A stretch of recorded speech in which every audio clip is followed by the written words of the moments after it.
ঘরের ভান্ডারের গোডাউনের চাবি, আর তোমার দুধের ঋণ শোধ করতে পারবো না, এটা কোনোদিন হয়? মা বলেছিলেন, বেটা এ গরুর ঘমন্ডি করো না, নেচুর হয়ে যাবে, সমস্ত সম্পদ বালুতে মিশে যাবে। এ মায়ের সঙ্গে টাকরাট করেছিল, মায়ের বেরাদার সঙ্গে যুদ্ধ জিহাদের ঘোষণা দিয়েছিল।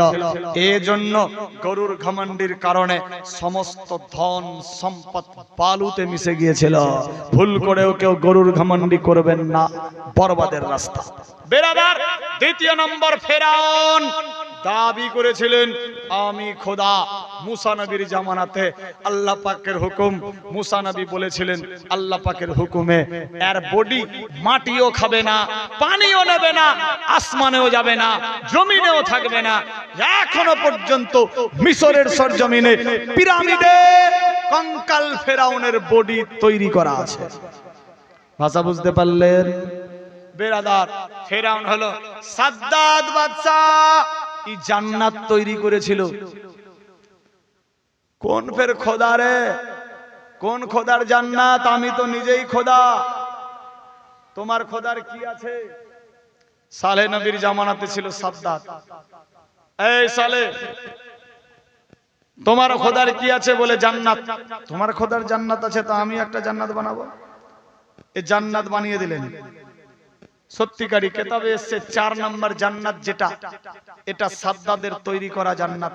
সেই সিস্টেম মোতাবেক 4 নম্বর জান্নাত। কোন রাইটার লিখেছে 8 নম্বর। যাই হোক, জান্নাত তৈরি করলো, নিজেকে খোদাই দাবি করলো সাদ্দাদ। আল্লাহু আকবার। ঘোড়ার উপরে চড়ে জান্নাতে ঢুকবে, আর গেটের পাশে এসে ইসরাইল জান টেনে নিল। কোথায় যাচ্ছিস? আমার জান্নাতে আমি যাচ্ছি। তোমার জান্নাতে তুমি যাবা, জিন্দা থাকবা তারপরে তো। বলে কে মারতে পারবে? আমি তো নিজেই খোদা। ঠিক আছে। হযরত ইসরাইল জান ছেঁচড়ে বের করে নিলেন। নিজের জান্নাতে নিজেও যেতে পেল না, যার নাম সাদ্দাদ। আল্লাহু আকবার। নমরুদ হযরত ইব্রাহিম নবীর জামানাতে নিজেকে নিজে খোদাই দাবি করেছিল। এ নামাক হারাম গাদ্দার পালকি তৈরি করেছিল সুকুন পাখি দিয়ে। জীবনে জিন্দা থাকলে 2-1 বছর পর ধারা ধারা ধারা ধারা জীবনী আসছে ইনশাআল্লাহ। হযরত ইব্রাহিমেরও জীবনী হবে আগামীতে ইনশাআল্লাহ, শুনতে পাবেন। বেরাদার, চললো সুকুন দিয়ে পালকি তৈরি করলো। আল্লাহকে মারতে গেছে তীর ধনুক নিয়ে। কেমনি যাবে সুকুনকে, কেমনি উড়াবে? ইবলিস বুদ্ধি দিল, একটা গোস্তের থাবা উপরে লটকাও, নিচে সুকুন থাকবে। এ সমস্ত ঘটনা কোথায় পেলাম?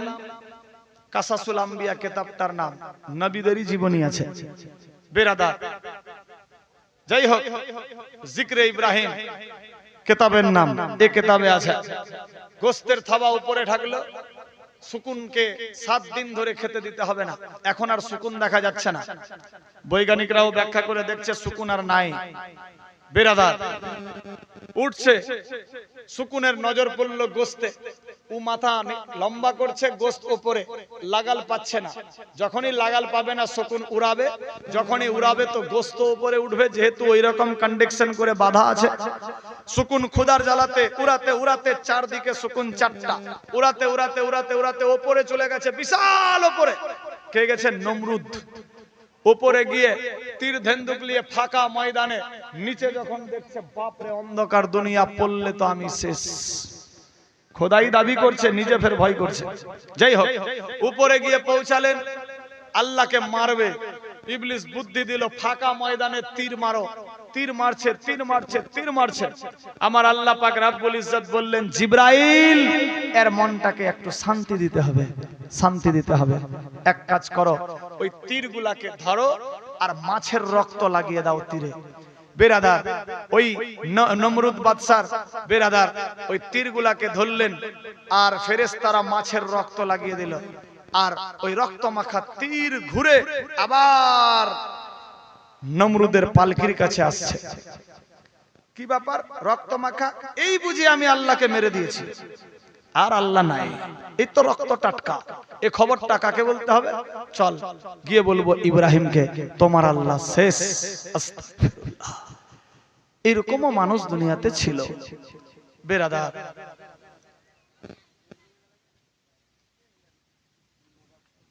সুবহানাল্লাহ। যাই হোক, তো এবার চললো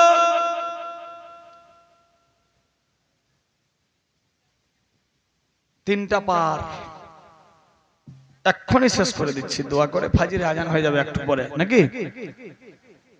আচ্ছা বাড়ি যাবেন তো দুয়ার পরে? সুবহানাল্লাহ। হ্যাঁ ঘর যাবো না?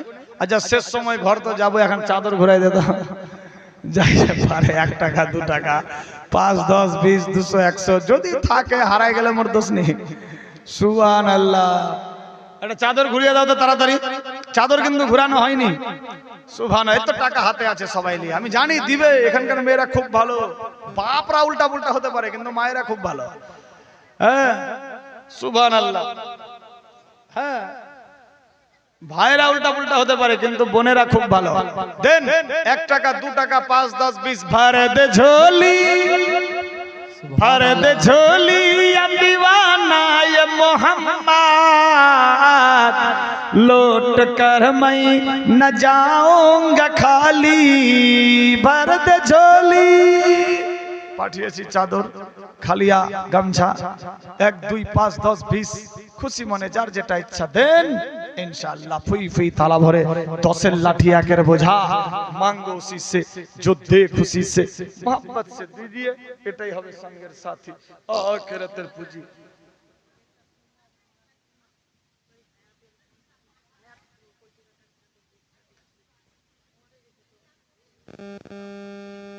সুবহানাল্লাহ সুবহানাল্লাহ। সিমলার যে মুরগি জবাই করে হায়াত আলী নাম, ওনার শাশুড়ি মা 500 টাকা দিয়েছে বেটির জন্য। বেটি গুলেনুর পর্দা হয়ে গেছে। আল্লাহু আকবার সুবহানাল্লাহ। 500 টাকা। নারায়ে তাকবীর, নারায়ে রিসালাত। আল্লাহ এক মা দিয়েছে 500 টাকা বেটির জন্য, ওনার বেটিকে আচ্ছা সে আচ্ছা মকাম দিও, আমিন আল্লাহুম্মা আমিন। আর আমার নাতি ফের নিয়ে আসলো কার যে টাকা, সুবহানাল্লাহ। হারেস আলী সাহেব নিয়ে এসেছে 220, আল্লাহ হারেসকে জান্নাত দিয়ে দিস, আমিন। আর নিয়ে এসেছে 55 টাকা, আল্লাহ হারেসের পকেট যাতে কোনোদিন না হয় ফাঁকা, সব দিন যাতে থাকে ভরপুর, আর ও নানাকে যাতে খাওয়ায় খালি মতিচুর। যাই হোক সেদিকে যাচ্ছি না। সুবহানাল্লাহ সুবহানাল্লাহ। নারায়ে তাকবীর, নারায়ে রিসালাত। এরকম নাতি থাকা দরকার গো। সুবহানাল্লাহ। যা বসতো তোর চেয়ারখান খালি করে দিন। সুবহানাল্লাহ সুবহানাল্লাহ। যাই হোক আল্লাহ পাক ভালো রাখুক, সুস্থ রাখুক, সবে বলি আমিন আল্লাহুম্মা আমিন। সুবহানাল্লাহ। নারায়ে তাকবীর, নারায়ে রিসালাত। কি বলছিলাম? নমরুদ হ্যাঁ মারতে গেছে, রক্ত গিয়ে বলতে হবে। শেষ বেলায় নমরুদের কি পরিণত হলো? মশা নাকের ভিতরে ঢুকলো, মারলো মারলো মারলো, খাসতে যাচ্ছে, জুতা খুলে মারলো মাথায় বাড়ি, খড়ম দিয়ে মারছে বাড়ি, আর থামা যাচ্ছে না। সমস্ত মগজ খেয়ে খেয়ে কিরা মশা ক্লিয়ার করে দিয়েছে। যত পারো মাথায় মারো। মারতে মারতে এমন বেরাদার লেবার আর কত মারবে মারবে, লেবার লাস্টে মারলো খাটিয়ার বাড়ি, মাথা ফাটে শেষ। নমরুদ হলো জাহান্নামী আর মশা উড়ে চলে গেল। বেরাদার গেল। হামান নামে একজন ছিল, বিশাল বড় নামাক হারাম গাদ্দার, আল্লাহর পাক্কা দুশমন, নিজেকে আল্লাহ বলতো, সেও ধ্বংস হলো। তাই লেখক কি বলছে? কারুন ফেরাউন সাদ্দাদ হামান নমরুদ ওয় পাঁচ বেঈমান, ধনের